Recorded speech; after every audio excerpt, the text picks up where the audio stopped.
Birbhum portal. Doctor দেবপ্রসন্ন Chowdhury Bolpur তথ্য বীরভূমের এক সুপরিচিত সমাজসেবী।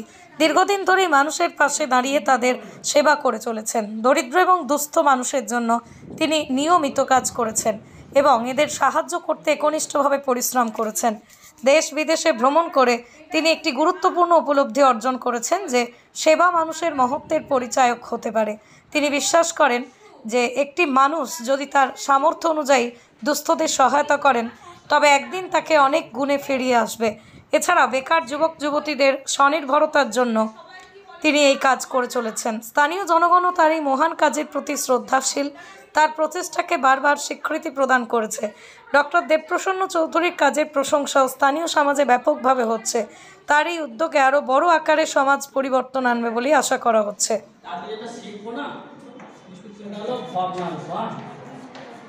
এই ভগ্নাংশের যোগ এবং বিয়োগ, ঠিক আছে? ভগ্নাংশের যোগ এবং বিয়োগ মানে 20 কি লিখলাম? 3 5 4 20। এই ভগ্নাংশ করতে গেলে সবাই আগে যেটা করতে হয়, নিচের যে সংখ্যাগুলো আছে না, এই সংখ্যাগুলো কি করতে হয়? লস। কি করতে হয়? লস। তো লস আগে করবো, দেখো 5 আর 20, 5 আর 20, 5 আর 20 লস আগে। এই 5টা কত দিয়ে যাবে? তুই দুটো সংখ্যা একই, সে কোনো একটা সংখ্যা দিয়ে কি করবে? ভাগ।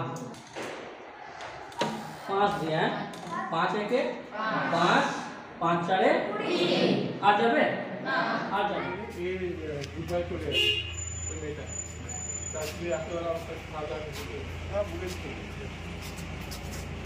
না কোনো মানে করে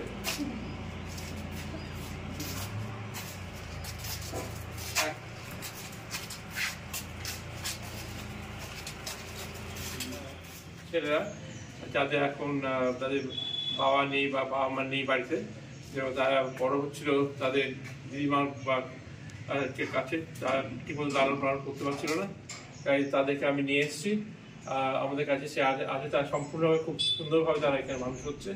খাওয়া দাওয়া, টিচার, স্কুল, খেলাধুলা সব নিয়েই এর আছে, একটা কমপ্লিট একটা জীবন তার যখন এখানে করছে। এটাই সরকারি নিয়ে দেবকারী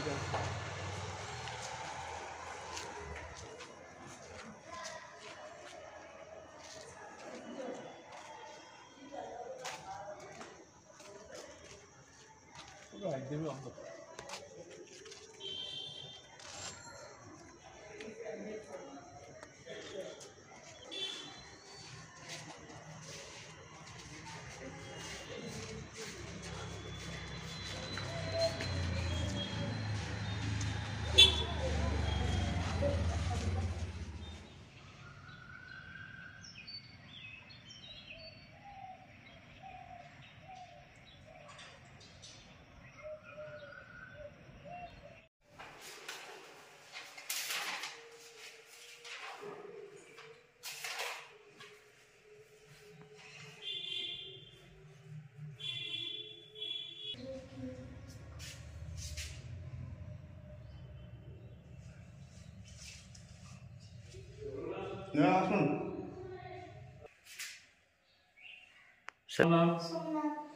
তোমার নাম?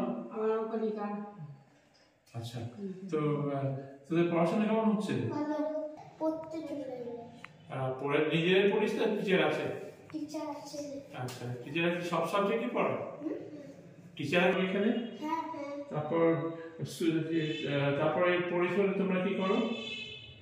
পড়ার পরে সকালে কি করো?